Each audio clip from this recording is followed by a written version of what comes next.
introduce themselves, and then we'll go ahead and get this thing started. I'm going to start on my far left. Good evening. Thank you so much, Roland. Steve Perry, head of schools for the Capital Preparatory Schools in Connecticut and New York. Thank you, Roland. Elizabeth Davis, president of the Washington Teachers Union. Shawn, Hardnett, CEO and founder of Statesman College Preparatory Academy for Boys here in Washington, D.C. Margaret Fortune, president of Fortune School in Sacramento, California. So I'm going to set it up this way. So I went to public schools my entire life, from K through college. And my parents first we had the opportunity to go to magnet schools. My brother and sisters, we were all in different magnet schools all at one time. And about 5 years ago, when I began to look at the school choice ed reform movement, and my wife is she was a college dean, she was a college vice president, certified educator. I've got a brother, 3 sisters who are all educators as well, numerous family members. And so I spent a good 3 years just studying and assessing, looking at school choice movement. We had discussed this issue on different shows. And then when I made the decision to launch this initiative, there were people who were saying, well, why would you do this? Because you're not an educator. When the reality is, there are lots of people who are involved in education, who are education advocates. If you are an entrepreneur, you're a business owner, education impacts you because the quality of your employees is based upon what they went through in schools. And so I made this decision because what I determined, because I'm going to start here with our panel, what I determined is that the fundamental issue that I had with the school choice ed reform movement was that we were dealing with kids now, majority of the kids in public schools today are black and brown. And you were dealing with a movement that frankly was white-led. Now, it doesn't mean that you can't be white, you can't be involved in this movement. The problem was that you did not have African Americans in significant numbers who were leading schools, who were at the table, who were making those decisions. And I said, I want to use my voice and my platform to be able to elevate those individuals, to elevate the issue as well, because the reality is when you look at black and brown communities, we are 2 things, distrustful and loyal as hell. If we don't know you, we ain't working with you, we're not talking with you, we're not aligning with you. Yet if we do know you and we trust you, then we will sit there and stand with you and fight for you. And this movement, to me, I believe has not gone as far as it could go because of that. I've been very vocal in calling out this very issue. I've made some people in this movement real uncomfortable. I told them I don't care about making y'all uncomfortable. God gave me a spirit to make folks uncomfortable. I said, if y'all want to be comfortable, call my wife. She'll pray with y'all and lay hands on y'all. She's an ordained minister. That's all you got to do. But I really believe that we are at a point where black folks have got to stop being bamboozled by people who say charter schools are horrible, they are bad, because the reality is our history will show you we've had every form of education. There are black folks who went to traditional public schools, who went to private schools, who went to Catholic schools, who went to Montessori schools. They've gone to all sorts of schools, and why is it that we would be in a situation where we can actually control not just the school, but the curriculum, who we hire, control the contracts, and then say, I'm going to fight that. That, to me, is ludicrous. And I want to start this off first with Steve. And Steve, that's something that has really bugged me because you and I spend more time on social media knocking down folks who lie. And also, let's be clear. I do not believe that one form of education is the be-all to end-all that is somehow a panacea. No, this is a part of the solution. It's not the solution. But it drives me crazy, Steve, when I hear our people, a lot of people who are very smart, well-educated, who fall for this okey-doke as if you do not have successful black-run charter schools across this country, as if they really don't matter. Well, it wasn't enough for our enslavers to control our physical movement or to rape our women. it wasn't enough for them to limit our ability to live as humans. They had to take it one step further. They had to make teaching black people to read illegal. Since we entered this country, there has been a system in place with the very explicit expectation that our humanity will be robbed from us. And it is no surprise that coming out of the shackles of slavery, among the first things that African Americans did was start schools. We come from a long history of people who started schools because we understand that self-determination is established through education, that you create the foundation of your community by teaching your children and extending your history. What do Jewish people do? They send their children to school after school. What do many Asian cultures do? They send their children to school after school because they don't trust the American public education system to carry their traditions forward. It was Dr. King who said in 1968 in his final book, Where Do We Go From Here? Community to Chaos?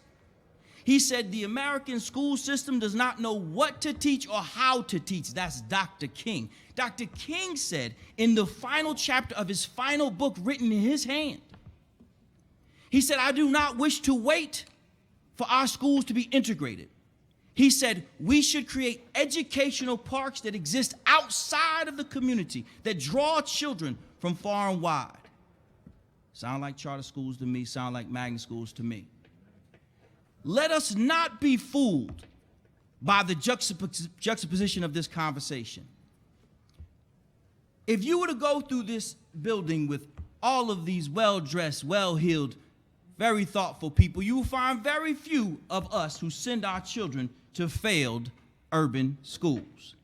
And the few who do send their child to a school of that type, if we're going to be honest, their child is likely in a magnet program or some other pull-out program or experience that doesn't have them with the general population of poor, black, and Latino people. And so this is really a conversation about keeping it honest. The opposition to school choice, even by people who are the same color as we, is typically driven by a simple notion. Will I lose my job if these black people get the opportunity to serve their own community with something that has been so integral to our community from the time that we were here, which is the fight for education? So, here we are, African Americans who started our own schools. There is nothing more revolutionary in the American experience than for black people to stand up and say, I will teach my own to read, write, and compute, as opposed to sending them to schools that are guaranteed to suspend them at a rate of 4 times greater than any other, have them drop out at a higher rate than any other, and fail factories seen as acceptable. There is no more powerful declaration of our own humanity as black people, even for light-skinned ones with curly hair, than to stand on our own 2 feet and say we are not going to send our children to schools that we know will not educate them. You cannot call it a school if children don't learn. You can call it a bomb shelter. You can say it's a voter registration. You can call it whatever you want, but you can't call it school until children learn. So at the end of the day, this conversation begins where it began. When we got here, it was not enough to lock us up. We had to be robbed of our humanity, and the way to rob us of our humanity was to rob us of access to education. It is the reason why over 75% of young people who are incarcerated cannot read. The school to prison pipeline is a real thing, brothers and sisters. And it is not billionaires and trillionaires or whatever else anybody wants to tell you. It's middle-class people wanting to keep their middle-class teaching jobs, wanting to keep their middle-class corrections officers' jobs, wanting to keep their middle-class probation officer jobs. It's a real thing. And we can disrupt that by very simply changing the trajectory of where a child goes to school. Margaret, a few months ago, a few months ago, you invited me out to Sacramento, and we had an event there. And it was quite interesting because the California General Assembly, they had a bill going through that would essentially establish a moratorium on charter schools. But what was interesting to me is when y'all began to lay the numbers out, and you had a state representative from Sacramento who was sponsoring the bill, yet, what was it, of the top 10 performing schools for black kids in the whole state, was it 2 or 3 of those, of the 10, your schools were right in his district? Mm-hmm. Yes, that's true.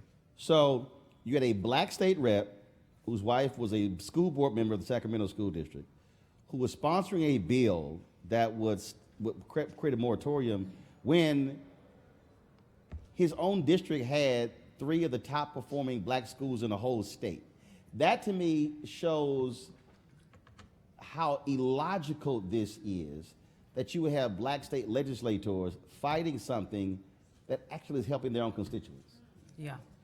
You know, on this topic of self-determination, Roland, you know, there are, you know, to what you just stated, there are only 10 schools in the state of California, which has 6 million students, that have a majority black student population that are in the top half of academic performance in math and English language arts. Only 10. 8 of them are public charter schools, and 3 of them are located in Sacramento, where I'm from, and one of them is my school. We're number 3 on the list and climbing. I come from a family of educators.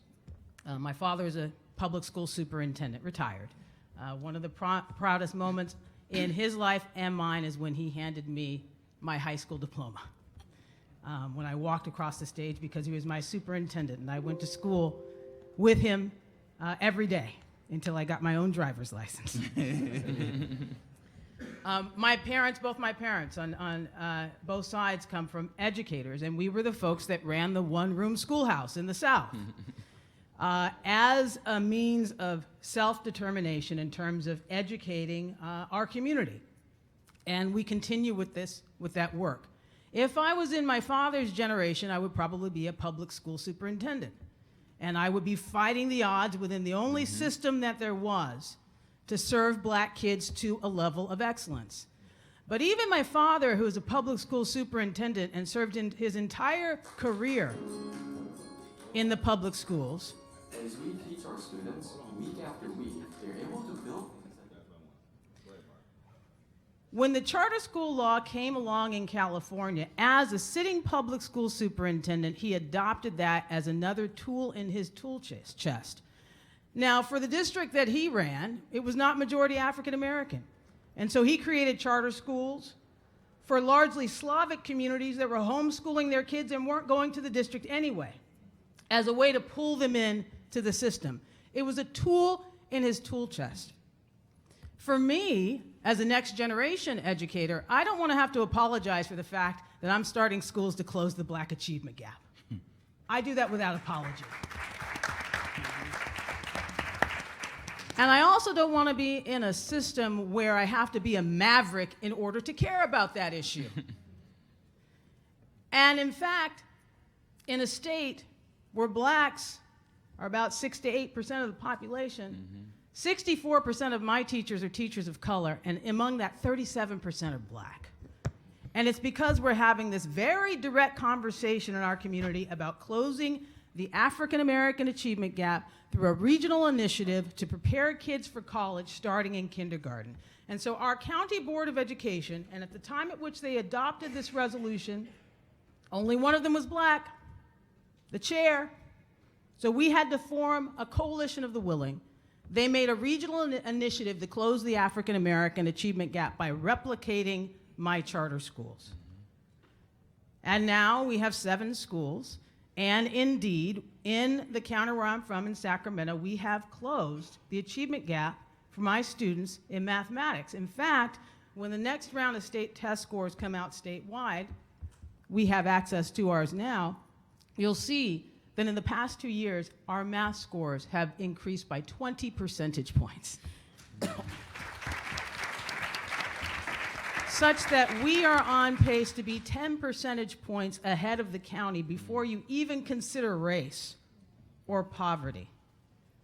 And so to me, it is not a progressive position to categorically say this type of school, because we don't like your governance structure and because we don't like the union status of your teachers, is something that we object to, which is in large measure what we're hearing from some Democrats in the presidential election. A whole category of schools.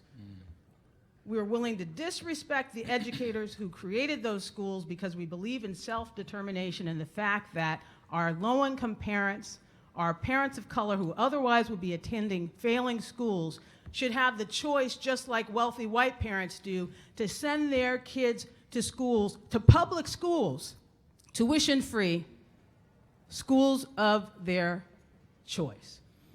Elizabeth, last night I was in Houston for the debate at Texas Southern University, and this was one of the issues that did come up. Elizabeth Warren, during the debate, she said if she's president, she's going to ensure that all education dollars go to public schools. Well, these are also public charter schools. Julian Castro also talked about this issue. And what I've never understood is why can't these systems coexist at one time?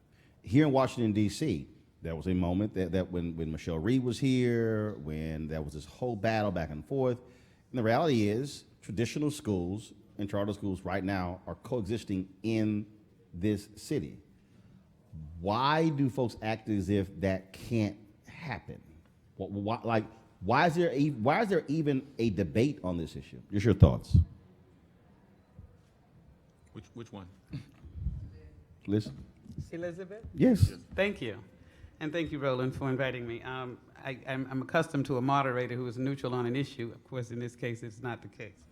However, it's quite all right. That's all good. It's quite all right. Because the name, but I do want to the say name of the this. initiative is mine. So Thank you, know, and I appreciate that. it's- It's just, I want to first of all acknowledge that I am a 44-year educator in D.C. public schools. My mother moved me here to D.C. as a fourth grader from a segregated school system, mainly even after Brown v. Board was decided. Yes, I'm very old. However, what we discovered was a de facto segregated school system in D.C., but I enjoyed teaching in the 9 schools I taught in D.C. and still to this very moment would enjoy teaching in any one of them. However, as a teacher starting out in DC, I discovered that there were other lessons that I had to teach students, mainly because the predominance of my students, 99% of them were African American and poor Black or brown children coming from the lowest income communities. And of course, I never perceived the gap as an achievement gap. I perceived it as an opportunity gap. Because what I noticed, even after Brown v. Board, the white flight from the east of the city to west, basically created a dual school system that existed for wealthy white children and poor Black children who were east of the river. That system still exists. 44 schools have closed in Wards 7 and 8, the wards in which I taught for more than 32 years. And of course, when I ran for president of the Teachers Union, it was basically to continue the work I had done as a teacher in my classroom. How many closed? Teaching. No, I just asked. No, man. No, it's okay. No, Not a problem. No. 44 public schools. Right, We started out, no problem. Yeah. So we have now 115 public schools remaining in the district. Now, when I speak of quality education, it doesn't matter whether it's a charter or public school. If it's a school that received my tax dollars, I expect it to be transparent and accountable to me as a taxpayer, period. So I really advocate for quality schools, irrespective of whether they are labeled public charter schools or public schools. What I do note that in DC, last week, the report issued by NAEP for DC schools, charter schools were disappointingly very low in their PARCC scores. DCPS outpaced them in every area, language arts and math. That's a good thing. Does it mean that we do not need improvement? Never, because I happen to know what the best performing schools are pre-K through 12 in DC. And every child in each ward in every zip code of the district deserve to have a school like some of those that exist in parts of the city. Public, walkable, right, schools of right. And why do I say schools of right? Because I was basically a supporter of charters. I was at Sousa Middle School, one of the schools involved in the Brown v. Board case for 8 years. Bowling v. Sharp. The students at that school learned about the case when I discovered it was one of the landmark schools, and they also learned that what they had possessed at that time was a school very much like the ones that black students were relegated to in 1953. Sousa has basically resegregated, deplorable conditions, no librarian, books there from 1953 still for black students to read in our library. But what I also notice is that there is a systematic process of focusing on the poorest communities to proliferate charters. In Ward 1, 2, and 3 of the city, when I looked at the map of where charters proliferate in the district, Ward 1, 2, and 3 parents, the wealthiest parents in the district, usually white parents, have said, we will not have charter schools in our communities. We want quality public schools because we pay public tax dollars. And we do not. We want our choice to be quality public schools. It doesn't matter where the charter school exists. And we've had some bad public and charter schools in DC, and they should be closed when they're not up to speed. But what I've noticed is a pattern of systematically starving public schools in certain parts of the city of resources, punishing those schools with a high-stakes test and setting them up for closure. And the pattern has existed. It was outlined in City Paper 2 years ago and again by NCTE, who basically said, if you take a look at the process by which schools have been closed, how those schools have been underfunded for decades, it's one thing to assume that the teachers are just bad. They leave, they're not passionate about what they do. We can't claim that anymore in DC. We have replaced 85% of the teaching force in the last 10 years, since 2007. So we can't, the bad teacher narrative is out. But what I am concerned about is the lack of transparency, the fact that 2 bills are now on the floor of the city council about charter school transparency, which means that 13 council members are saying the lack of transparency is disturbing the fact that we are paying the same dollars to charter schools as we are to public. When I negotiated the contract for the DC public school teachers, the contract costed, the compensation package was $87 million. In my meeting with the mayor and the city administrator, they indicated that the package would cost over $190 million, which made no sense to me. What they pointed out was, we're going to have to give the same amount to the charter schools. However, the charter schools are not required to use this money to increase teachers' salaries. That's unfortunate, because principals in some of the schools, and all different chains of charter schools are run differently. KIPP Academy charter schools, basically, the curriculum is set up as if it was social engineering for black kids who are poor. Compliance curriculum, teaching students how not to think critically, but simply follow instructions and don't question anything. That's dangerous. So my point is this: irrespective of whether you are a public or a charter school, and both systems are grappling for public dollars that are diminishing, and in the process of that happening, the hatchet above our heads on how public education is being underfunded and how the current president and Secretary of Education is working to even direct more public dollars from public education to private charters and vouchers is disturbing. And we should be concerned about that. As an African-American educator, I am well informed on the history of public education in this country, well informed on it. And I want to say this: sometimes what we cite as problems are just a symptom of the greatest problem. If we don't look at 10 years of education in New Orleans after Katrina and what has happened to those schools and children there, and learn the lesson, of what has happened there, not take it personally when someone says schools that fail our children should be closed.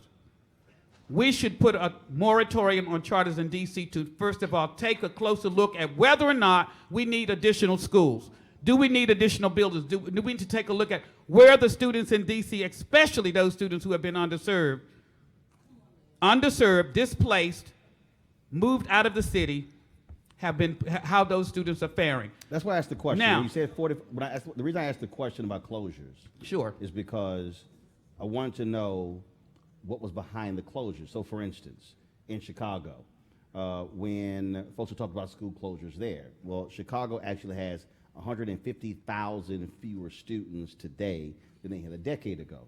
And so, closures in DC, are those students still here in other schools, or have they migrated to Maryland or Virginia? Good What's question. the basis of 44 closures? Good question, and actually it's a combination of both, Roland. We have students who migrated to Maryland because the public housing fund has dried up, so that black folks would have to get out of Dodge. So basically, the relocation of black families in D.C., the gentrification, which has been on steroids in the last 10 years, that is part of the problem. The other is this.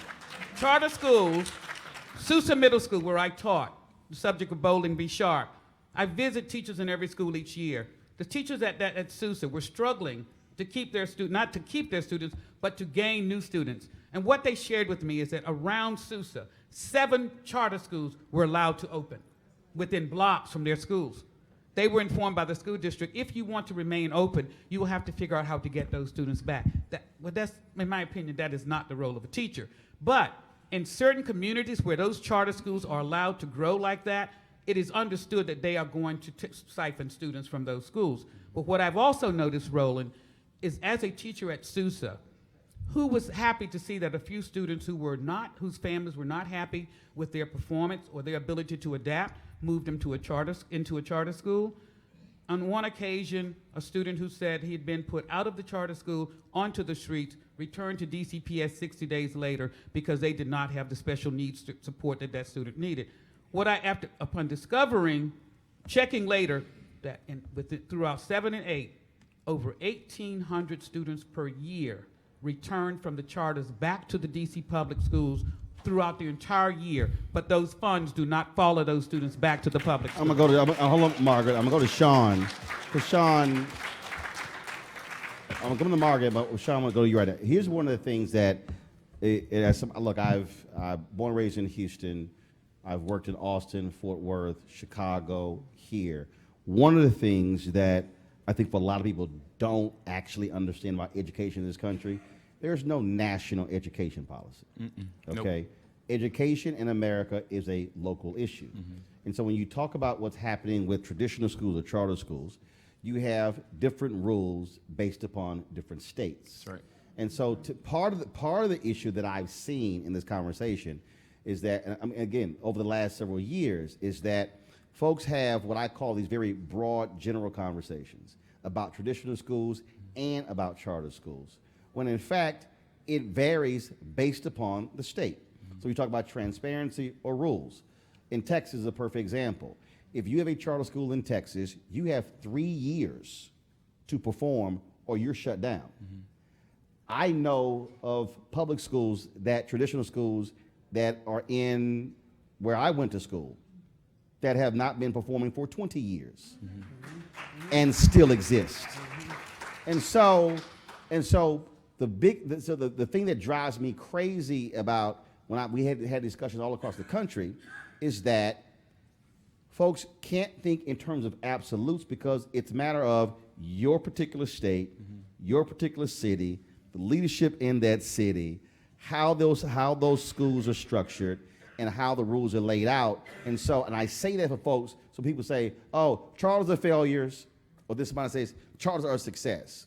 Well, that's just broad. The question is exactly what is actually happening. From your vantage point, why was it important for you to create your preparatory academy? And first of all, how many students do you serve? We are in year 2. We are serving 130 black and brown boys, wards 7 and 8. And why did you create it? And was it driven by demand from the public? Was it driven by you looking at how those young boys were performing? What was behind it? I'm gonna answer that question. I'm like, oh, right, but I'm gonna answer that question because it's a really important question to answer. I think that there's nobody in this room is confused about the condition of performance for African American boys in this country, certainly not in our nation's capital. And the history of that performance is long and clear. And so when I came to this city 10 years ago to support the leadership development of leaders who were doing work across the city, traditional schools as well as public charter schools, I also started doing turnaround work. And I found that while I could go in and do awesome work to turn a school around, right, when I stepped away, right, things could go back to the way that they were. And no matter what way you look at this data, and there's certainly a ton of ways to cut this data, friends, you can cut it to tell whatever story you want it to tell. The story about black boys is the same no matter what way you cut it. Black and brown boys are at the bottom of this thing at a rate that is alarming. And I mean, I think that for the story that we put together for the school that we created, we took DCPS data and DCCAS, their study that they put together for why they started Ron Brown, which was the boys' college prep academy that they have in the district. And it demonstrated that across 8 years of DCCAS performance, we saw that, you know, we say that education doesn't work. For white females, it was doing a wonderful job. Wonderful job. They went from maybe 92 to like 94% performance, right? Where black boys went from 26 to 32% performance. And that kind of gap, right? Looking at, while we have to celebrate that public schools have created so much success for one personality, one type, one demographic within education, we have to also at the same time decry the absolute abysmal and regular failure that it has had, that African-American boys. And I agree that it's not really an achievement gap. I think I see it as a service gap. We don't know how to serve these young men, and so they act like the service they're getting. And so it was clear to me that we needed to do something. Going to community meetings and going for a whole year, listening to community members, Roland, get up and talk about black and brown boys in the way that this community talks about these boys. Everybody said several things. One, we needed more middle schools. That was clear. We needed to do something different for boys. That was the language. We need to do something different for boys. And so I went and talked to 450 of them across the nation and asked them, what's going on in schools when you're doing well and what is going on in schools when you're not doing well? And they had plenty to say, just in case you think boys do not talk. Really, they had plenty to say about school, plenty to say about their experience, and it was clear what they were saying to me. We didn't stop there, though. We went and talked to 150 black and brown men who came from environments very similar to theirs, but who had made it to the other side. And we asked them, what happened that caused you to get from where you were to where you are? And we decided that in between the testimonial of those young boys and the testimonial of those young men was the perfect design for a school. And we built the school based on what they said and backed the research into what they said. We built it from them. Communities are railing in DC in particular because quite often, I mean, we've heard the story of, you know, the charter school movement dropping on a community. You just happen and somebody's innovation just lands on you one day. And I was finding that in the education reform movement, lots of people were showing up at communities and just kind of saying, hey, I've got this idea and it's innovative, right? And what it was is people were creating the program that they could offer, creating the program that they were best able to provide, and then taking it to a community and saying, here it was. We did the exact opposite and went to a community and said, what would this school be doing if it was serving your child? And the parents sounded like the kids. We built that for them. And I think it was it was incredibly important that I do this as a charter school. As I continue to work and develop leaders on both sides, because I continue to do that work this very day, my contemporaries who are working with us and partnering with us in the traditional school system are awed at how fast I can get something done in my school. We need something, we go get it done. This needs to change, we change it. The curriculum's not working, we shift it. Whatever we need to do, we are able to do it on a drop. They are awed at the fact that with the people from the community, I brought them into the community, hired them, paid them, and they're awed at how quickly I could get that done. They're awed at how quickly we can figure out something going. That level of flexibility, we want to work with the district to get that level of autonomy and flexibility to their principals. Right, and so the people, and Margaret, I'm going to you, African Americans who I've talked to who are running charter schools, look, I know many of them who are former traditional public school leaders, and they said If I had to stay in that system, I was going to leave the industry totally. And that's what jumps out. And so, Margaret, you wanted to jump in here. I just think that's important. And also, it's important to also note why why I say black school choice is the black choice. Let me be real clear. I am advocating for black people to run charter schools. I ain't got if anybody else want to run a school, I'm cool with that. I was in the meeting at the charter school conference, and it was like 30 people in the room, and it was like 2 black people at the table, 1 Latino, and I was talking, my Latino brother, he's like, I believe in inclusion. He said, so I keep hearing black, what about Latino? I said, man, look, you are more than welcome to start school choice is the Latino choice. Roland's here for black people. I was being straight up.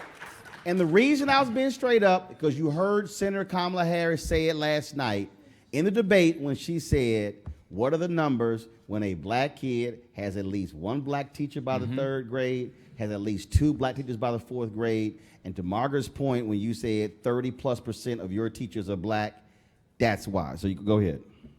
So first I want to say, Shawn, I want to compliment you on your work and support you in your work.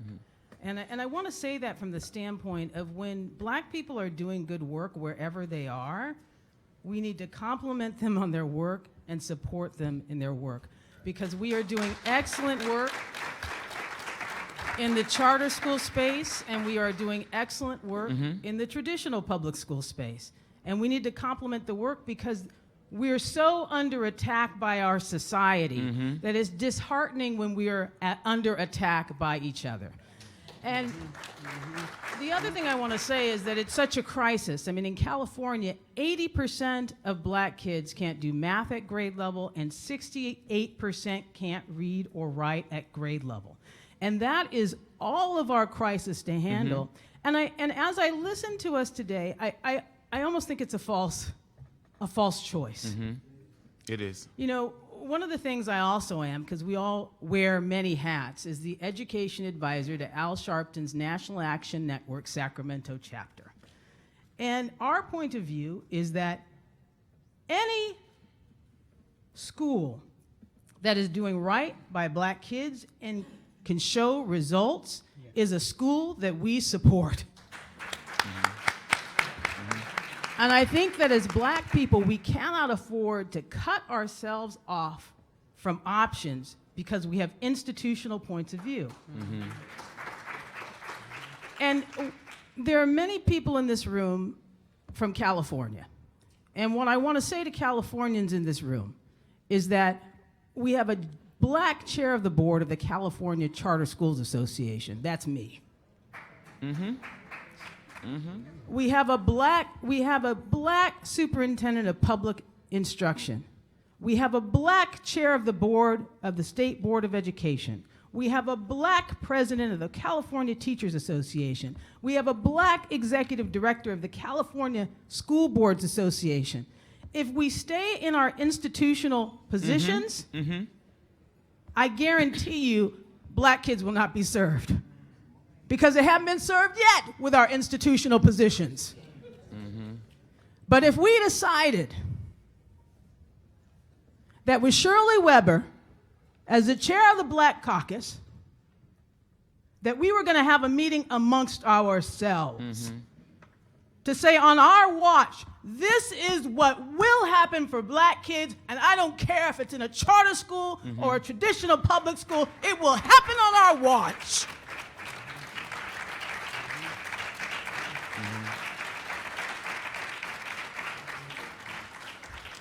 I'm in a charter school space because it allows me to feel free as a black woman to do what I know is right without asking nobody for permission but my board.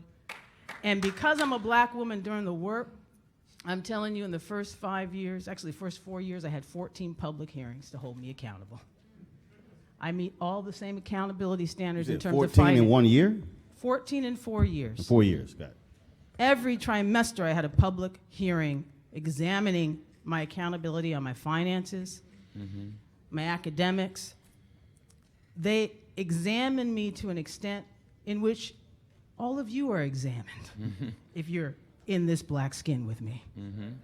You're probed and prodded and held accountable to a standard. My parents, I was raised by Southern parents, North and South Carolina, and they said, Margaret, you have to be 100% better than white folks to get the same thing. And the same is true in public life. And so, am I held accountable for my finances, and do I do the same auditing and public reporting as a traditional public school? Absolutely I do. Am I held accountable for my academic achievement on a California dashboard just the same way as other traditional public schools are? Absolutely I am. Am I going to be closed down if I don't meet every single goal I put in my charter school? You betcha. Is it going to happen faster because it's me? Uh-huh. And yet still I persist.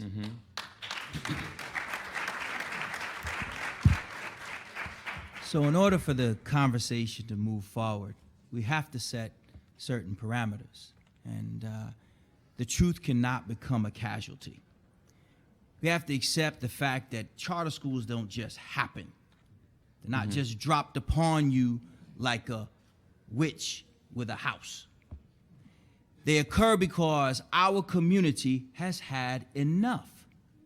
This is still a democracy, which I find troubling to watch our friends who are Democrats fight for a woman's right to choose whether or not to have a child, but not where to send that child to school. Fight for universal health care with choice, but no choice as to where you send your child to school. It is unconscionable and inherently dishonest to make this about anything other than the fact that we're talking about jobs. It's not about performance, because if we set a cut score for all schools that fell underneath it, all schools and shut every single one down that was beneath it and kept everyone open that was above it, then we wouldn't be having this conversation at all. So it's not about that. It's not about transparency. In order to get a charter school open in almost every place in the country, you have to first have a state legislature put forward a bill that will even allow for such a thing to occur, which ain't easy. Then you follow that up by multiple processes in which you have to go before board after going to the community to prove that there's even an interest in your school. We're not even talking about parity here. If the traditional schools ran in the same way that the charter schools ran, so many more would be shut down, not just because people left, but because they did not meet the basic expectations. Do not talk about transparency unless we're going to talk about it both ways. Transparency is a word that we use, we throw around, people don't even know what it means. We have to submit our financials every single month. Our daily attendance goes to the city and state to make sure whether or not the kids are coming. See, when we're gonna have a conversation, let's have the real conversation. If someone was just to say, hey man, can y'all just make sure that you make your schools unionized so we can collect these dues off of these kids' backs? I would say, then let's have that conversation. But, because we ain't playing around no more, because these are real black children's lives. If it is what it is, let's call it what it is. Ain't nobody telling anybody in this room, middle-class black people, where to send our kids to school. So I ain't gonna tell poor black people where they can send their kids to school, just to make sure that we can stay in the middle class. So here's what it is. Let's have an honest conversation. If you support all schools, then support all schools. Don't run campaigns against individuals who support charter schools. If you support all schools, don't take every single teacher's union dues to use them to run against charter schools and to create more and more barriers for us. Don't say you support all schools until you support all schools. And so at the end of the day, I'm not talking about supporting schools. I support parents. As a man who was born on his mother's 16th birthday, the third generation in public housing, whose father was in prison by the time he was in high school, whose two brothers have been to prison, I understand that when our families do not have choice, they don't have choice. And up to this point, generations who came before us had versions of choice. They had things that augmented their experience. They had upward bound programs, they had after-school programs, they had church programs, they did something, but that wasn't enough. The reason why 1,194 children applied to just one of my schools in 1 year without printing a single brochure, without going to a single church to talk about it, is because they got tired. And isn't that a revelatory experience when black people get tired? And what they're tired of is saying, I just want my son to go to a school where I know at the end of the day he's gonna come home one day better prepared. May I, so Steve, thank you for that. And of course, I want you to know that union dues are paid from teacher salaries, not on the backs of students, just to correct you on that. No, you. Okay, no, they are. not just the point I made. No, not, if you're not gonna for say it, comment. say it straight. Not for comment, just to let you know.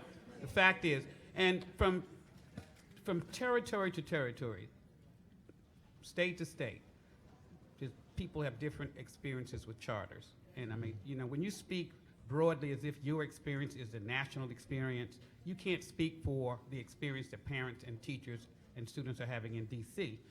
I'm speaking for DC right now, and I know that there are wonderful charter schools. I used to teach in one of the first charter schools in the district, run by passionate instructional leaders who were good.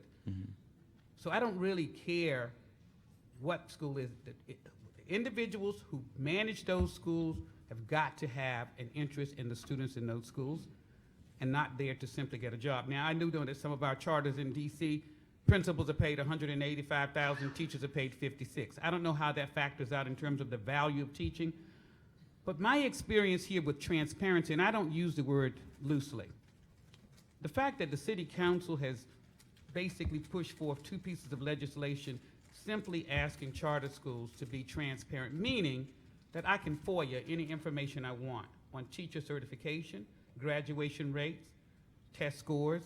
That happens, and both school systems should be open to public meetings. They should be open to being FOIA'd. The pushback even by some of our politicians to protect charters from being FOIA'd makes me suspect. If you're doing a great job, there is nothing for you to hide. You would want to be transparent. So the pushback from the charters in this school district, I don't know where Steve is, and I understand Margaret's points about her passion for running schools. The experience of students in those schools that are led by quality instructional leaders who care about children will make the difference in terms of what service those children get. We have charter schools who are run by management organizations, 10 Square, and they are paid extreme amounts of money to do so. Cesar Chavez here in the district, $1.5 million to manage 3 schools, and the teachers are earning under. Those teachers are demoralized. Now, as far as being unionized, I could care less whether teachers are unionized or not. I've worked in schools that were not unionized. But the point is this: all schools should have quality teachers, quality instructional leaders, teachers that are certified to teach in content areas that they're teaching, and they should be open to public meetings and being FOIA'd. Can I ask a question? I'm gonna. Those 3 schools you mentioned that the management organization running, what's the performance of those schools? Not the salaries. What's the student performance? The student, I don't have the information on the student performance. Here's why I'm asking. Here's why I'm stating that. Because if we're going to have discussions about, well, a group's getting this and this and this, I still want to know what's the performance. Well, the performance, I'll Because answer that. at Let the me end- say at the this, end of the- Roland. at the end of the day, for me, performance- that's what it boils down to. Here, What's the performance you're of the right, and I want to students? finish my statement. Naturally, because the schools were not slated for closure, they apparently have been doing well. The reason one of the schools was slated for closure is because the teachers won their rights to bargain. Immediately after that, they began negotiating their contract, and within months following that, they were slated to be closed. Not for the performance of students, but simply because the teachers had won their rights to bargain. Now, those schools, I'm sure the students were doing well. None of those schools were closed because of poor performance. 3 of them. But my point is, the FOIA Act, open meetings, transparency, the reporting of data to OSSI, the state superintendent in DC, all schools in the district and in any jurisdiction, any state, should be responsible for reporting that information to the public, and should not be afraid of being FOIA'd. So Shawn, you're here. Yeah, in Okay. Washington, D.C., and have supported some 12 charter schools over the last 10 years. As a matter of fact, some 15, 20. And it is difficult for me because I want to be extremely respectful of the experience that Elizabeth has in this space. She is certainly a noted figure. I am concerned that some of the figures that are coming at you all they're difficult for me. I mean, I've been here 10 years and I didn't know all that stuff she's talking about. Which and so I'm figures gonna are leave you it alone. referring- I'm gonna could you leave. This is what I'm gonna do. I'm gonna leave it alone. Could you And this is ask what I'm which going to figures do. are you I think referencing? it is very important for me to say this. Every child who goes to my school is coming from a school where a parent said their child was not being served. Every single one of them.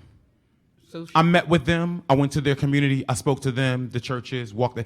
And there are some public schools, some traditional public schools, who called us and said, we think this young man will be helpful. We think you should have him too. 30% of our students are students with disabilities. We are over 50% at-risk students. and of course, your school has the support force, we had almost no suspensions last year for these young men. and you are speaking, Over 95% attendance. We can't get black boys to go to school in this city. Over 95% attendance. You are speaking all your of our school. all of our parents, everybody who we found out lived in the city and Does didn't live that someplace, represent they every all charter- came back. May I ask you No, this question? and I will say, does that represent every charter school? in absolutely, DC? it does not. Well, But if schools were being opened and closed based on performance, half the schools in the city would shut down tomorrow. Tomorrow, half of them. Now, I love this city because Washington, D.C. offers an ecosystem of choice, unlike I've seen in many cities, where parents have the kinds of options that we would hope people would have, right? We're actually trying to increase that option. The reason why we are in Ward 7 and Ward 8, and I wrote a charter that said 7 or 8 or bust, we don't open unless we go to 7 or 8, is because that's where the kids with most of the issues are. We're not there because we are proliferating a community with charters. We're there because that community is saying, yo, over here if you want to serve black boys. Right. And there are some parents who do not have the capacity to put their kids on a train, on a bus, and send them across the city. We have opened a school for black boys in Ward 7 and 8, and we have one of the first schools where parents are sending their kids from the West over to our school because everybody knows that boys are struggling. And so I want to focus on the fact that we have a city that actually has quite a healthy ecosystem of choice. And I argue constantly that it's not really choice because all parents can't get to it. It's not a choice if you can't get your, if more, my school would be boiling over with kids if they could get to the school. But that's why I want to deal with. And Because Shawn, I just because- want to speak to I one issue. I work with the folks at hold SOSA. on. Some of those parents over My there. time was cut into Roland drastically, Lisbeth, and I did not Lisbeth, finish my Li- point Lisbeth, I'ma because come- then I'm aware. Lisbeth, I'm gonna come to you. But I just here's- want to make one point: the standardized test results for all of the schools in DC. Public. No, honey, no. Both public and charter. Public. Both public. You can and go charter. online today, get them all. You know what? And I question. I would, Get them I all, would- get every single one of You them. would let me finish? Because your data, I'm basing it on the data from the Office of the State Superintendent of Education. Got you. The report was released last week on the 20th of September. That's right. Basically, it's on August, sorry. Yes. 20th of August. The standardized test results for both charters and public schools in DC. That's right. Read the report. Charter schools basically underperformed in every category of public schools. Is that saying that public schools are kicking up dirt? No, not totally. But they outperform charter schools. Hold on, And hold I'm on. not- No, hold on. No, and no, I'm no. not doubting. Put a pin in that right there. Yeah. And this is the point what I have been saying. Because what you're actually doing is what I started off by saying that we shouldn't do. This is what we should be saying. What are the high-performing traditional schools? What are the high-performing charter schools? Let's replicate both of those as opposed to this game of, well, we're actually overall outperforming you overall. What I'm saying is take the best of here and the best of here and create a school system that then says, you know what? So for the failing charters and the failing traditionals, we're going to raise them up. It is a waste of time to keep having this silly ass debate on, well, no, so us collectively is better than you collectively. And I've said, and let me be real clear, I said the same thing to folks in the ed reform movement. Don't come at me talking about charters overall are best, because there are some charters that suck. There are some people in charter schools that got no business being in this movement. Yep. The charlatans should be run out. Yep. And I said, look, there are people in journalism that ain't got no business being in it. I want to run their ass out too. But I'm sick and tired of traditional school supporters, teachers unions, administrators, and I'm sick and tired of charter school supporters supporting bullshit.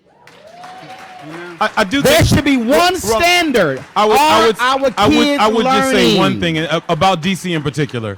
My focus is always going to be on Ward 7 and Ward 8, right? That is where the preponderance of families who've been impacted by poverty live in trauma, right? I would say go over to 7 and 8 and look at the schools in 7 and 8, and look at charter schools in 7 and 8, and traditional schools in 7 and 8, and let's look at that, because if you just aggregate it all, and we take the public schools where all the wealthy white kids are gonna mix it all in together and say, well, we're doing a little bit better. We're doing a little bit better. The truth is, all of us are doing real bad when it comes to black and brown boys. And here's what I want for Shawn. And so we got to be, and I don't want to argue the point, because I know we can get real nuanced, and I don't want to do that. Shawn, I want to go back. Shawn, how many students do you serve? 130. 130. Now, this is what I don't understand. This is just me. If I'm serving 130 and kicking y'all behind, he should get 300. And if he got 300 and still kicking y'all behind, I ain't got no problem sending 300 more his way. This is what I say. I don't care who it is. If you a traditional school and you kicking that charter's butt, guess what? No parent gonna send their kid to the charter because you kicking butt. But if the traditional ain't doing their job, I ain't got no problem And saying, our "Here's Shawn authorizer Moore." will shut us down. And They will shut us down. may I add, If Roland, districts that the in the point- if I'm gonna get a point in if from the West traditional Coast. schools were being shut down, Shawn, Margaret, Elizabeth. if district schools were being shut down in the way that charter schools are shut down for performance, this would be a very different discussion. But that's not what's happening. I get 5 years to show and prove. And I went into a community and took the most difficult demographic of service in that community and opened a school for that group. I get 5 years like everybody else. There are people in this room who told us we weren't going to get it done. So 5 years, and if it doesn't work, we get shut down. How long does the school down the street that was arguing that we not open get to be open with the same kids? The parents ran over to me to put them in our school. Like, how long have they been providing the service that they provide? Margaret, then Elizabeth. So I want to offer a vantage point on something a little different than we're talking about here. And that is this. In my flagship school, 66% of our kids are reading and writing and doing mathematics at grade level. 66% of our kids. And my school is majority African American, low income, and Latino. Black and Latino school outperforming the state by leaps and bounds. We've replicated our schools and been able to replicate our practices and our results. In the 11 years that I've been CEO of my school system, there have been 6 or 7 superintendents of the Sacramento City Unified School District, which is the #1 district that my kids otherwise would have went to. One of the things that the county superintendent said when a couple of school board members came up and said, well, you should delay the decision on approving the location of Margaret's next school because it may drain resources from the district if the kids from the neighborhood decide to go there. He said, the board set aside that argument and went ahead and approved the schools, to their credit. But one of the points that the county superintendent made was, why is it that you haven't gone over to Margaret and asked how she's getting her results? You know her. You have her cell phone number. And I'm sure she would open her doors, which I would. And in fact, I run a teacher preparation program for over 60 public school districts in California, and I teach the teachers who come on their own to earn their credentials through us how we do what we do. But there's far too little dialogue between school districts and charter schools who do this work to a level of excellence. Now, there are some doing that work. There's replication grants, there's sharing best practices grants, but we spend far more time debating who gets to do the work rather than learning from those who do it well, regardless of what system they work in. And in fact, our system writes books about, we don't study the misery statistics about how poorly black people do. We seek out the success wherever it is and say, how can we replicate that? Now, to Elizabeth's point, and this is why, underscoring Roland's point, education is local. All those things she's talking about is that you should have transparency, meaning you should have open meetings. Absolutely you should, and in California you're required. You shouldn't have conflicts of interest on your board. Absolutely you shouldn't, and in California it's required. You should have transparency in your finances. Absolutely you should, and so in California it's required. In California we don't even have for-profit charter schools. So a lot of, but the problem is... We don't have any in D.C. And in None in fact, New they York. are against the law in California. None in Connecticut. None in New York. So the difficulty is no distinction is made when we're having these debates, not only nationally, but in the state. In the state of California, when these debates are had, there's no distinction made between what rules are in place and what are not. It's just these sound bites distilled down to the sound bite. The next thing I want to come to is about Biden's performance in the debate yesterday and what he said about education. In particular, what he said about black parents. Now, I was watching the commentary on MSNBC, and what they raised about what he said about black parents was that he was out of touch because he talked about teaching your kids to read by playing the record player. And so what the mainstream commentators took away from his comment was to say, isn't he out of touch because he talked about the record player? Well, perhaps so. But the thing that was more troubling to me was the characterization of black parents that we don't know how to care for our own children. And that because we don't know how to care for our own children, we need to send social workers in. Now, I support social workers, and some of us do need some social workers. But some of us don't. And my parents are the toughest customers that come, and they care deeply about their kids, and they monitor us like white on rice. And they hold us accountable for how their children are doing, and yes, they are low income, and yes, they are black. But we cannot allow, as a black community, the leading presidential candidate to say what the problem is with what's going on with the legacy of slavery and black education is, well, they don't really understand how to take care of their own children, so we need to teach them better. They need a record player. Thank you. We should all be outraged about that. And outraged from the standpoint of how we hold people accountable. The takeaway from that comment is not that he's out of touch because of the record player. It's that he's out of touch because of the characterization of black parents. And he may very well be the best candidate to beat Trump, and trust me, I'm all about that. But whoever has access to him in this room needs to correct him on that. Oh, trust me. So I want. Trust me, they got that text this morning from me. Thank you. Elizabeth, And go so ahead. Roland, you and Margaret both Trust me. confirmed the purpose and the original purpose of charter schools, which was to take the best from one system to help grow the other. And of course, to adopt policies, best practices from both systems. So initially, that's how charter schools started out. And of course, the national trend to move this, well, I should say an agenda to privatize education, in my view, is the larger issue, because charters, vouchers, when I look at what the Trump administration is doing right now and the Secretary of Education is doing with how they're funding, where they want the funds to be diverted, it confirms for me what the plan is on a national movement. And I know from state to state, we're going to have different experiences about charters. We have good ones and bad ones. We have good leaders and bad leaders. We have good teachers and bad teachers. And wherever we have the bad, we need to correct it and address it, name it, and not be afraid to. I'm not going to assume that because charter schools are playing out well in one jurisdiction that they're doing okay here in DC. I'm not going to assume that if one if all of them are doing poorly, that I want to acknowledge that. But if they're doing well, we acknowledge that also. I did say before that some of the best charters began here in the district.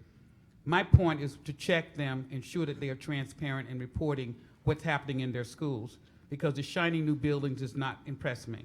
I'm interested in what's going on inside, whether or not the instructional leaders in those schools have good intentions for the children that they serve, whether they care about them. And I know that our schools are not for-profit, but some of them are run by for-profit organizations. And the focus is not on the students, but becomes the money. So in DC, we do not have the same policies that you may have, Margaret, in California. We have some issues here around transparency for the last 3 decades. And it's time for us to address it. The lack of reporting by charters who open, we've had, I don't know how many charters have closed, but a one chain of charters closed here in DC. There were 3 schools. When those students were left hanging out there, their parents had to find schools to get them in. And it created a lot of instability for families who were already dealing with instability. Which So is when why I need Roland, black Roland, people. may I finish my But point? I'm supporting your point, which is Come on, why sis. this is why, Elizabeth, I would like we to- need black I know, but finish people is taking a long at the time. This a panel, hold not a on. But presentation, sis. Elizabeth, this is why. This is why we Is it need. half an Hold hour on one for second. you? This is Thank why you. we need black people, black parents, black legislators, folks working in unions at the outset of when rules are created to say what's best for our children. That's, again, though, because see, here's when you said when charters were initially created, first of all, there's no system in America that was actually created for black people that was meant to work. That's first. Ain't no system.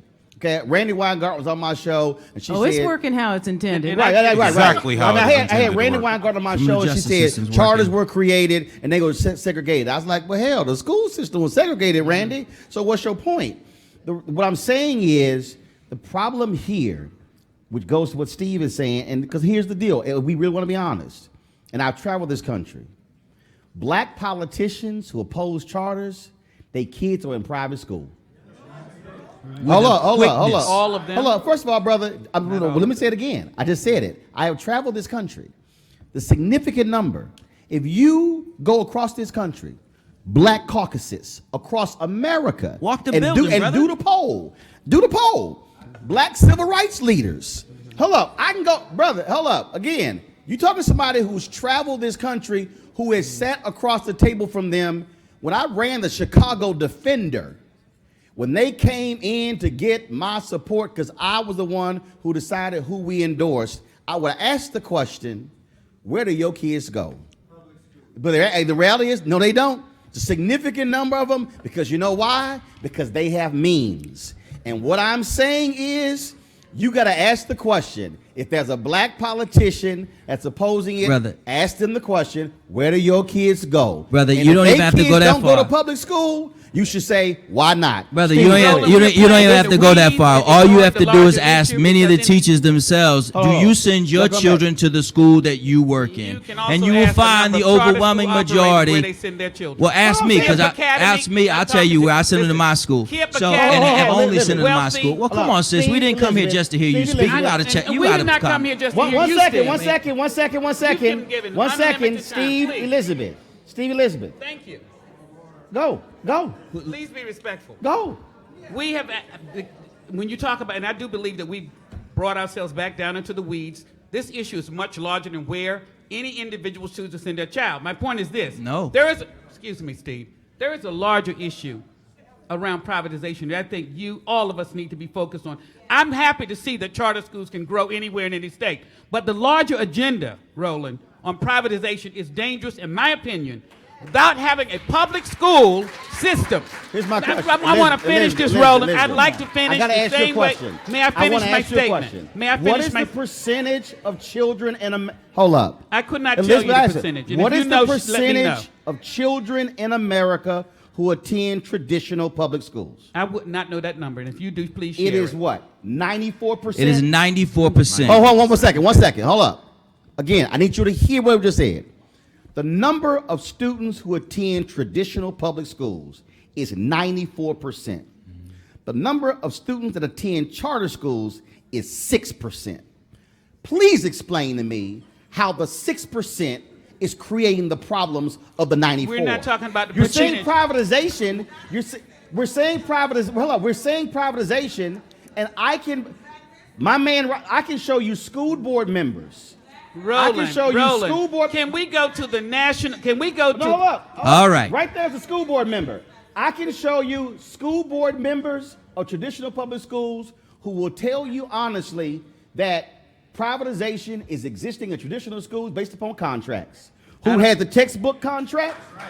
Who has the food services contract? Yeah.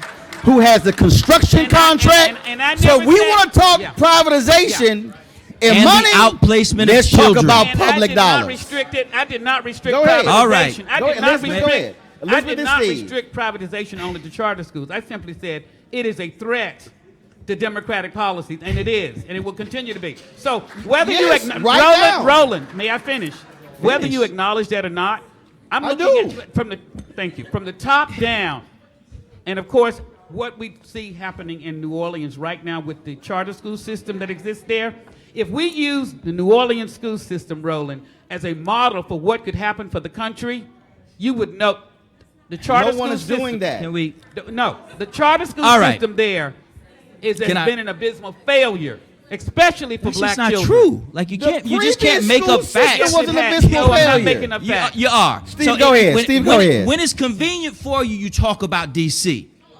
But when it's not convenient for you, you try to make it a national conversation. Well, anyone in this room, No. Steve, You already made your anyone point. in this You made your room, point. You made your anyone point. in this Elizabeth, room that Elizabeth, sees You made the your New Orleans point. school You made your system- point, and it Elizabeth. fell down. Steve. You made your point, and it fell down. So Hold let's on, keep it Elizabeth. moving. The New So Orleans now, school so now what we're gonna talk about is this. Hold on.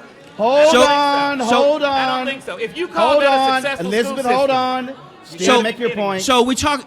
So let us be honest. Hold on. It's not as if before charter schools started in Washington D.C. that the traditional public schools were lighting on fire. Okay, Let's than just the be speeches- honest. rather Steve, than go the ahead. speeches, Steve. No, you Elizabeth, can't. Could you tell me in your own words, Steve? Do you Elizabeth, see you the- wanted the me to current- quiet Steve down. Hold on. Okay. I just Steve, wanted- finish your point. I want to ask him one question. No, hold up. You didn't want to let him ask you a question. Okay, Show- fine. Steve, Show Steve, didn't. finish I your will. point. I'm going to come back. Steve, finish your point. So here's the point. There are a couple union tropes that they use as often as they can. One is privatization.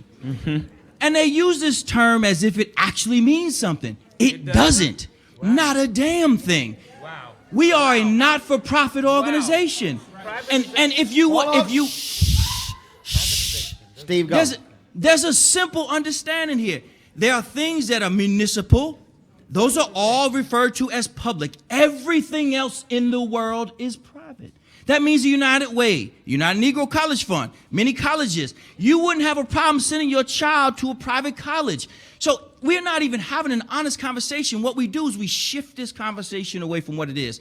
I started here, I will end here. This is about black people and self-determination, choosing the schools that are best for their children. You, me, and nobody else should be part of that conversation. It is one of the most personal and important decisions that you will ever make. Not to which college your child goes to or graduate school, but what kindergarten your child goes to, what middle school. And no one here to protect anybody's jobs has the right to stand in the way of anyone in this room determining where their child goes to school. And so when Roland asked the question, where do you send your child to school? That tells me I would not go to a Muslim's house and expect him to serve me up pork. I would not go to a vegetarian's house and ask them to serve me up meat. Don't serve me something that you don't eat. If you don't use these services, do not expect me to use them. I am simply expecting that the members of the Congressional Black Caucus They're the members of any of our local black caucuses. Where do you send your child to school? All I want for my parents, many of whom come from some of the poorest parts of the United States of America, is to have the same access as the people who they put in place to represent them. This is not about traditional schools versus charter schools. It's about one thing: self-determination for black people, which is rooted in nothing more than where you choose to send your child to school. And I do not understand how anyone could disagree with that. I do want to bring in Shawn. I got it because I got to bring him in here because you did something that, again, has to be amplified. You said you went to the people, and the people responded. Yeah. Steve, when you ran the school in Connecticut, the waiting list was how long? So the first school that we ran, the waiting list was 2,700. The local traditional school system, because I worked in Hartford Public Schools as a Hartford Public School employee and union member for 10 years, they wouldn't allow us to expand the school, despite the fact that one out of every 6 kids in the city applied to our school. There was a school just 2 blocks up the street in which only 2 children in the entire 8th grade could do math on grade level. In that school that we were running, 96% of the children could read on grade level, and 84% could do math on grade level. How could you be against that? We had an inverted achievement gap. That means the black kids outperformed the white kids, but our largely black and Latino and Democratic school board refused to allow us to expand in our own community. So we went to another one, opened up 2 more schools, and now we're opening one in Harlem. We got one open in Harlem, we're gonna open one in Bronx, in the poorest zip code in the United States of America. So we came to go to the communities where our children need access to a quality education. And I'm telling you this, one of the reasons why we don't do open houses as a thing, and why we never did one of those public lotteries where you have the balls go up, is because my heart cannot stand to watch black people and their children begging to get into a goddamn school just because the one that they know that they're zoned to is not going to educate them. How dare anyone in this room have the audacity to force a child into failure just to keep the jobs, just to keep the system in place? This that we're doing is wrong. It is wrong in an epic way, and dare no one stand for that. This system is not broken. It's magnificently put together by the same people who created the criminal justice system. They created the same system with the same results. So if you don't support the criminal justice system and you know it's inherently racist, God, what do you think is happening to your goddamn schools? Our kids are being destroyed by a system that was not meant to serve them. Here you have black people saying enough is enough. Our school's theme is social justice. We teach black power in our classrooms. We don't ask permission from anybody to teach anything, ever. From math to science, we don't have to worry about what anybody tells us. And you can come to our publicly held board meetings of our 100% black board and ask the questions, because that's self-determination. Thank I'm you. going down. First of all, I got this. This ain't my first rodeo. So no, excuse me. When Steve was interrupting her, I stopped Steve. When she was yes, hold up. Let me help y'all. Hold up. Right. Hold up. Let me help all y'all out. Can we We live streaming this. We can roll it back now. I would. Hold up. Look. So hold up. All right. So the mouth crowd can keep my mouth. I got this. Now here's what's about to happen. I'm going down this line. Do y'all object? I got this. No, hold up. Well, don't sit and tell me how to moderate. have 2 questions. Now, Elizabeth, hold on. 2 questions. Margaret for has been Steve. waiting. I'm going to go Margaret. I'm going Elizabeth. I'm going to go Shawn, Steve, final You comment. kind of started with Shawn. No, I know you that, went but over to Steve and. No, I know that, Okay. but I changed it. Yes, you So did. I did. Actually, he kind of started So, with it. Yes, you did. I'm coming back Margaret. Margaret, go right ahead. Steve has the prime time. So No, I wanted to say this. Elizabeth, you've been as talking a local too. Nice example, try. another example of self-determination of black people. And first of all, my school's a public school, and so it's open to all students. And 25% of our students are Latino. Over 60% are African American. But I make no bones about the fact that my schools were created to close the African American achievement gap, because there was a finding of fact in my county that all 13 of the school districts in Sacramento County had a severe and persistent African American achievement gap, such that there was no place where black parents could go in the county and not confront it. And the only group of students that black students in my county and in the state of California consistently outperform are students with special needs.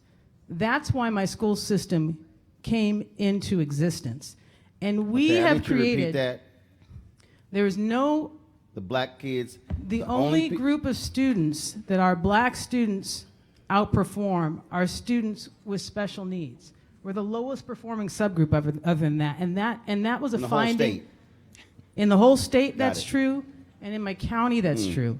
And the county board made a finding of fact on the record and went around to the community and shared the data with the community in our community centers, to the point where black people were shocked. And they were saying, "Are you employed with the county?" "Yes." "And you're telling me this?" "Yes." "Is this a trick?" "No." This is what the data is. Because of the action of that courageous board that took action on February 1st, we intentionally brought our petition to the board on the first day of Black History Month. That meeting ended on the second day of Black History Month, and nobody left the room. It just took that long for Sacramento to decide to do something for black kids. But even when we talk about doing something for black kids, it's for everybody.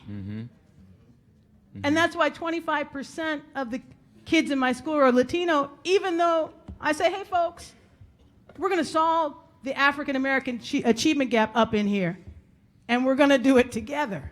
But what the result is, with these 7 schools that I've opened, in partnership with the Black Press, where we've named our schools after living local African American community icons, people from our own community who represent the best of us, people like Alan Rowe, who created a program called the United College Action Network, and he's gotten 15,000 black kids to historically black colleges with the scholarship dollars to follow. Those are the types of people that we name our schools after. We have created an ecosystem for the black community in my schools, where all the major black community civic organizations are engaged in meaningful ways and joyful about it.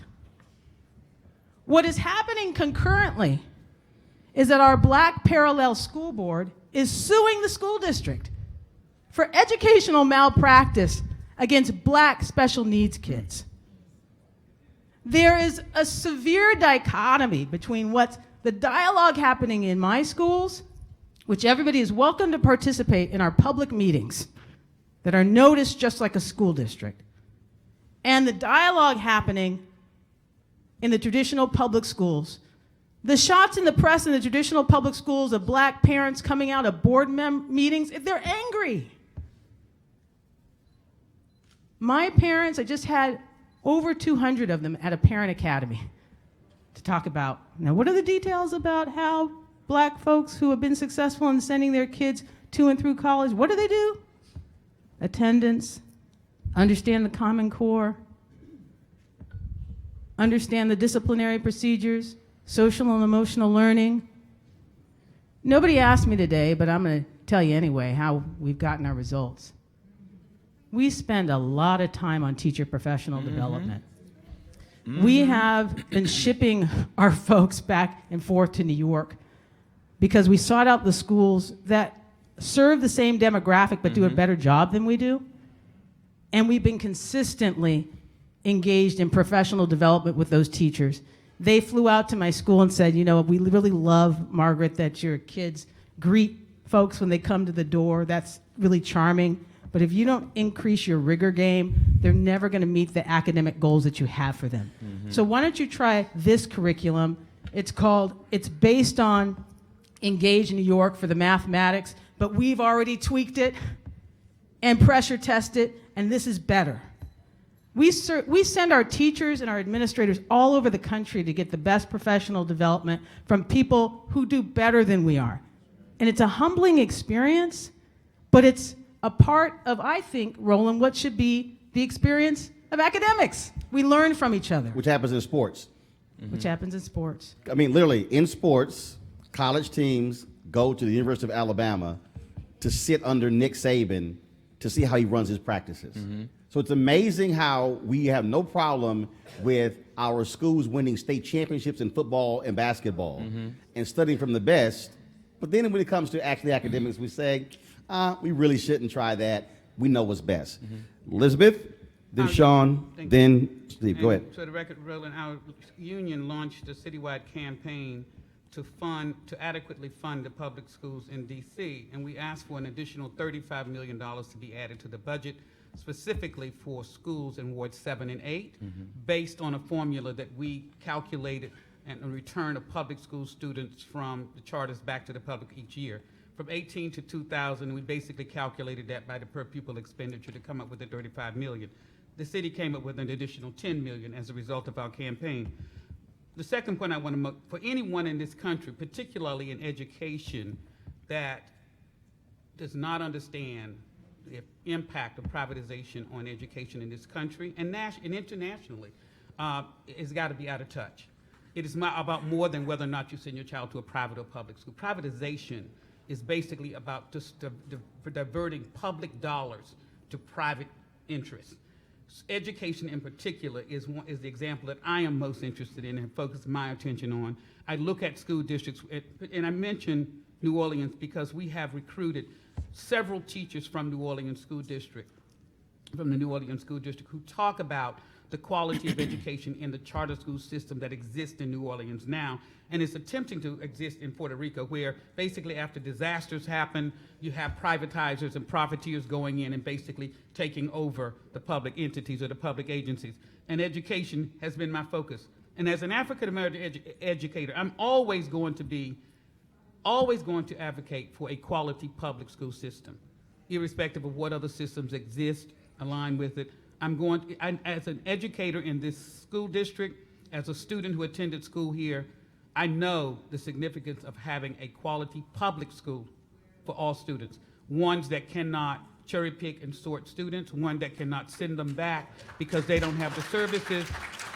And I do know that some charters serve all students well, but there are some who don't. And I happen to know that because I was a teacher who received many of those students back into my classroom. So I just want to be mindful of students and protecting the rights of students everywhere. I don't want my rights as a teacher to ever trump students' rights or quality instruction for students. But I don't want us to overlook the larger picture either. I mean, these little battles we're having down in the weeds about who's best, who's not, who's doing well, who's outperforming, we have got to look at the larger picture. And above our heads, there is a national, an international agenda to privatize education. Interested enough in DC, in US, the Trump administration, the president that has basically put more effort into privatizing public education, more effort in taking public education dollars and diverting it to private needs, vouchers, and charters. We've got to be really careful as people of color, as particularly as African Americans, whether or not we're going to retain and protect a public education system in this country, the only one that is, by Constitution, required to educate all children. All children. Thank you. I think that's very fair, and I don't think anybody who comes to our school will say that we do anything other than educate all children.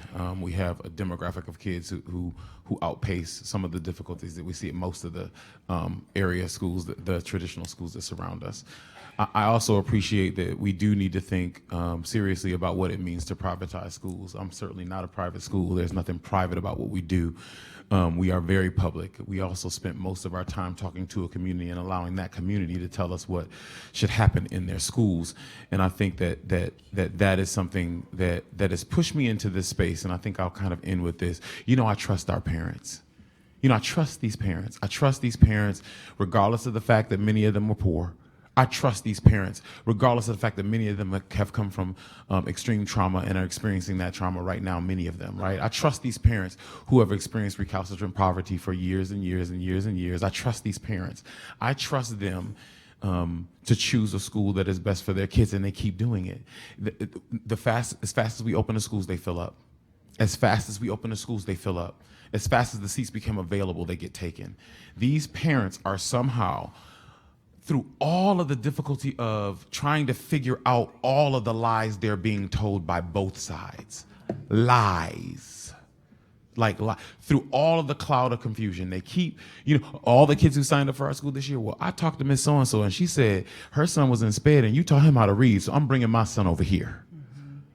I'm bringing my son over here. Please, Mr. Hardnett, just, whatever you can do. I don't know. We've been through 5 different schools, traditional and charter schools, in and out, and it has not worked. But something over here about what you all are doing every day. My son comes home, he's happy. My son has never been happy to go to school.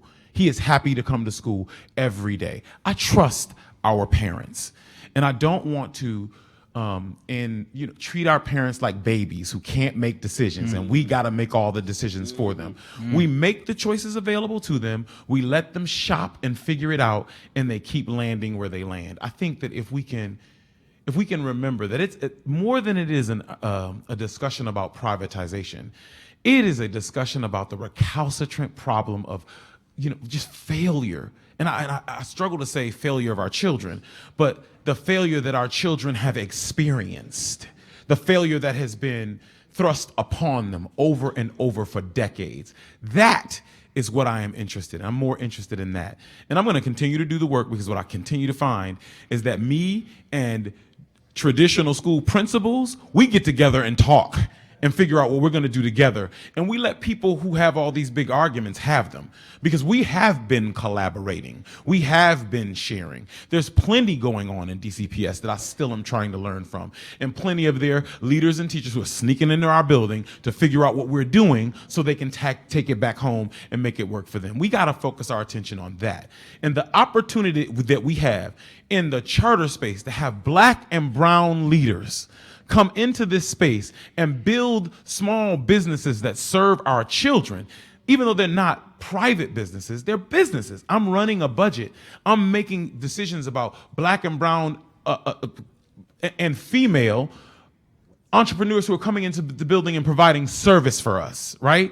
We have control of those dollars. We need to make sure that we capitalize on the opportunity that is in front of us to, one, serve our children, but we're also serving our community doing this. We're employing people. I'd like to thank all of the members of the panel for your passion and thoughtful debate.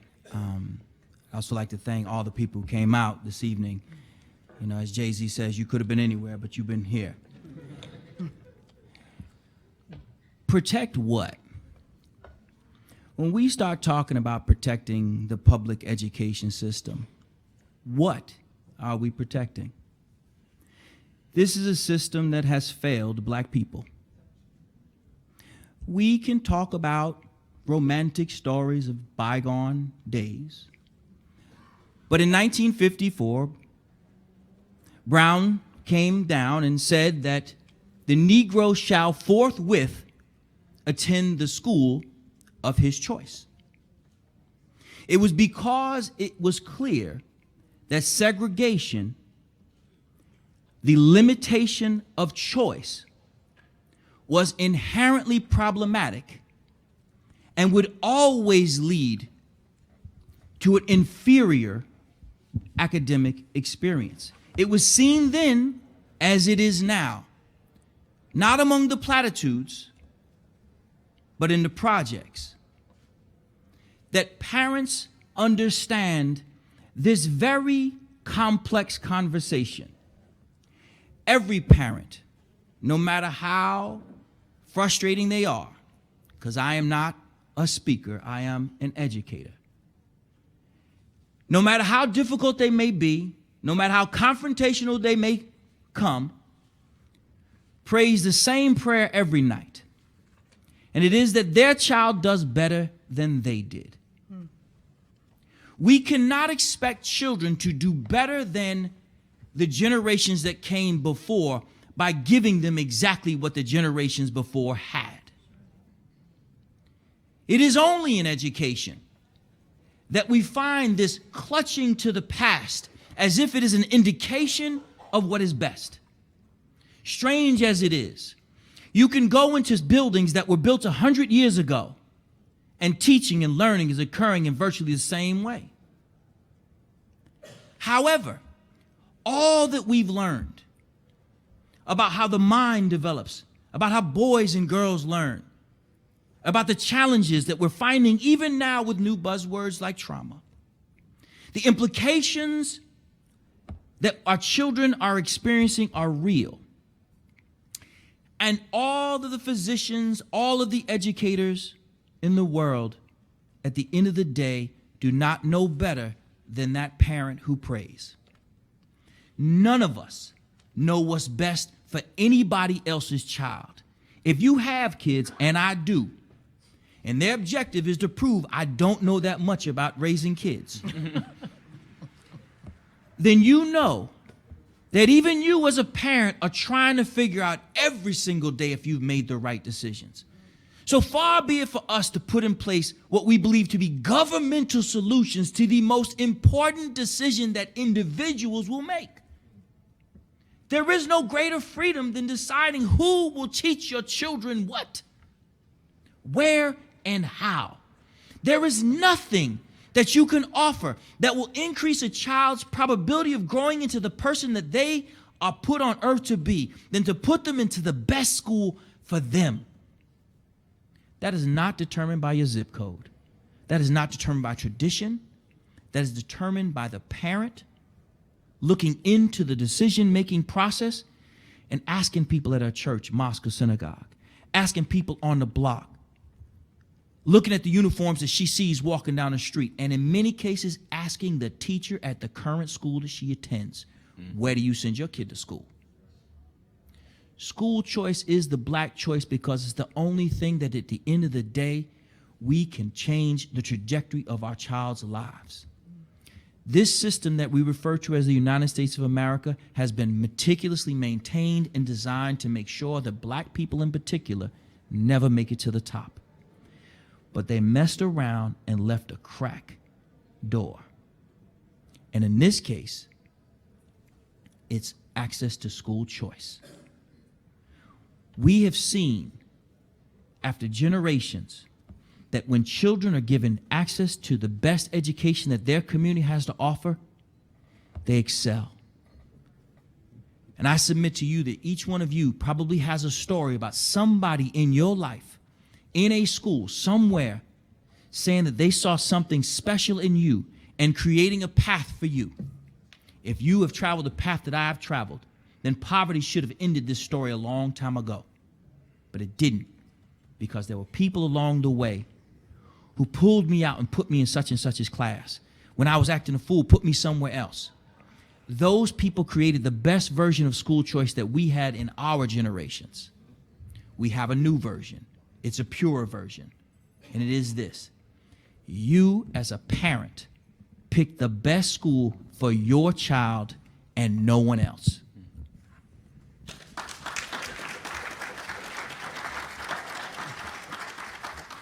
I will not be long because I'm actually late to doing my show.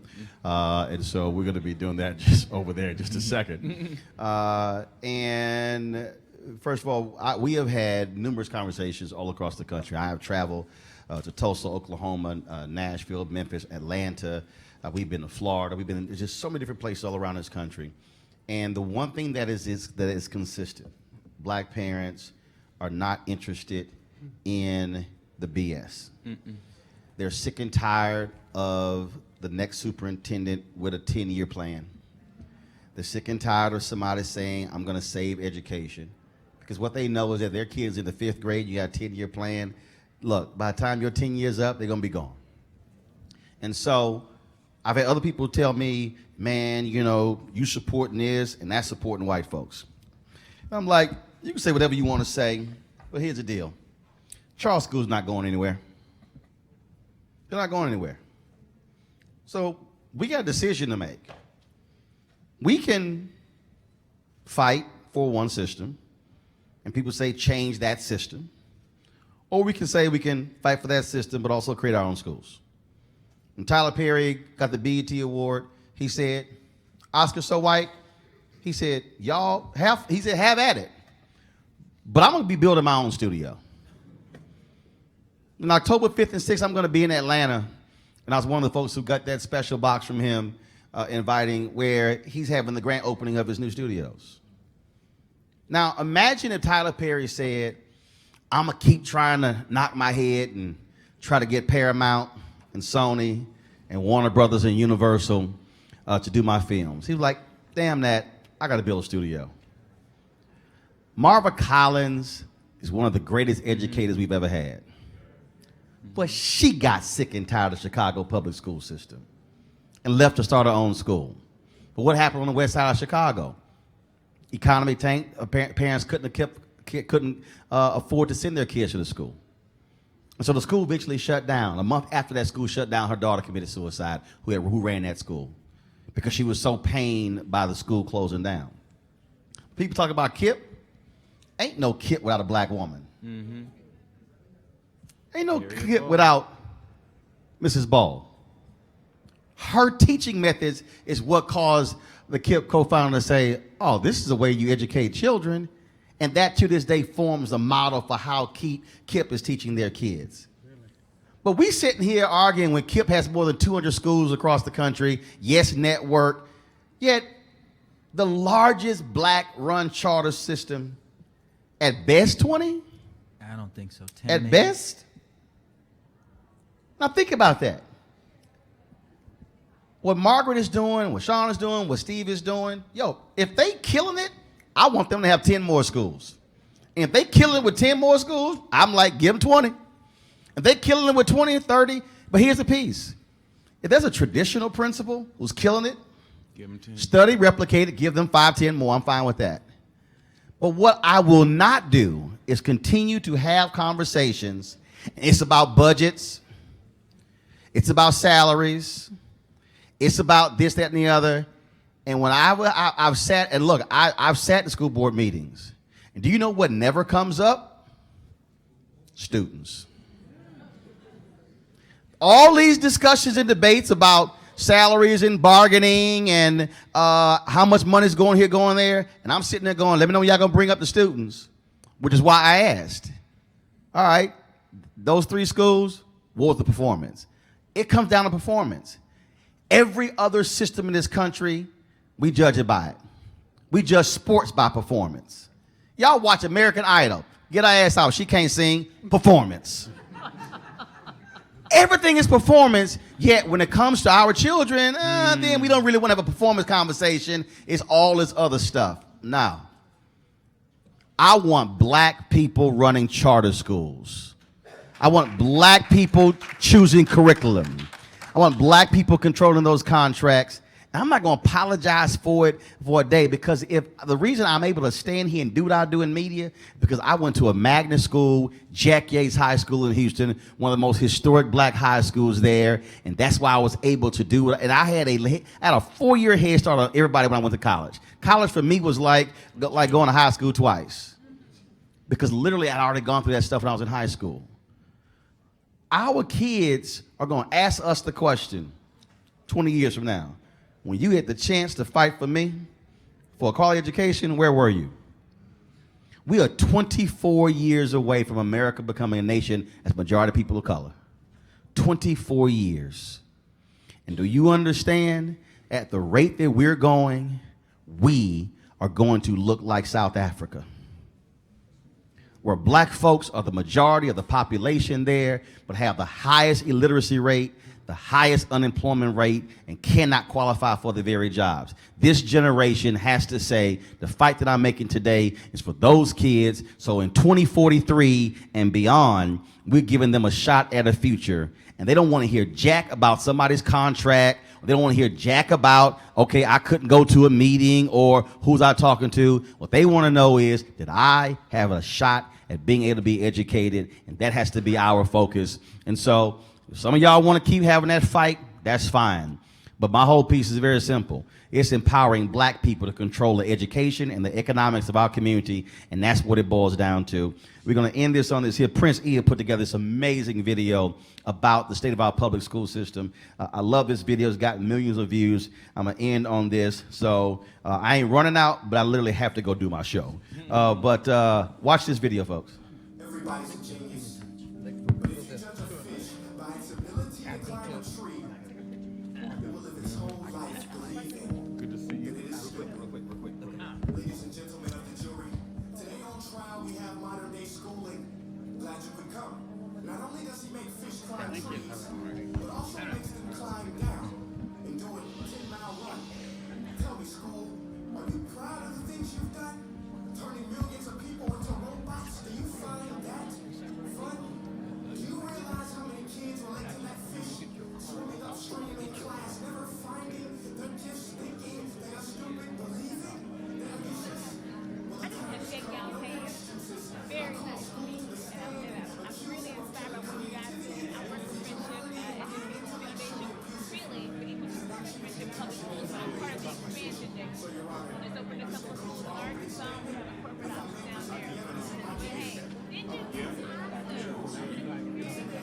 16 to 24 on the Avenue.